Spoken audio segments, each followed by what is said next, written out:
ಪ್ರತ್ಯೇಕ ಕೈಲಾಸ ದೇಶವನ್ನ ಸೃಷ್ಟಿ ಮಾಡ್ತೇನೆ ಅಂತ ಹೇಳಿ ಇಡೀ ಜಗತ್ತಿಗೆ ಮಂಕುಬೂದಿ ಎರಚಲು ಯತ್ನಿಸಿದಂತಹ ಸ್ವಯಂ ಘೋಷಿತ ದೇವಮಾನವ ನಿತ್ಯಾನಂದ ಮತ್ತೊಂದು ಎಡವಟನ್ನ ಮಾಡಿಕೊಂಡಿದ್ದಾರೆ.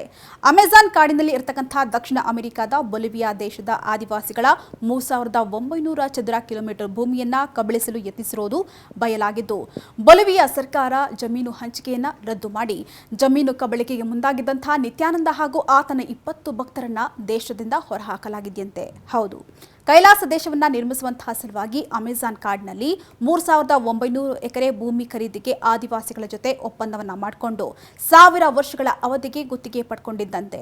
ಅಲ್ಲದೆ ಭೂಮಿಯ ಗುತ್ತಿಗೆ ಮೊತ್ತವನ್ನ ವಾರ್ಷಿಕ 9 ಲಕ್ಷ ಹಾಗೆ ಮಾಸಿಕ 74,665 ರೂಪಾಯಿ ಹಾಗೆ ಪ್ರತಿದಿನ 2,455 ರೂಪಾಯಿಯನ್ನ ಕೊಡಲು ಭೂಮಿಗೆ ಒಪ್ಪಂದವನ್ನ ಮಾಡಿಕೊಳ್ಳಲಾಗಿತ್ತಂತೆ. ಈ ಪ್ರಕರಣ ಬೆಳಕಿಗೆ ಬರ್ತಾ ಇದ್ದಂತೆ ಬೊಲಿವಿಯಾ ಸರ್ಕಾರ ಜಮೀನು ಖರೀದಿಗೆ ತಡೆಯನ್ನ ಹಾಕಿದ್ದು ಆದಿವಾಸಿಗಳ ಜೊತೆ ಒಪ್ಪಂದ ಮಾನ್ಯವಲ್ಲ ಅಂತ ತಿಳಿಸಿದೆ.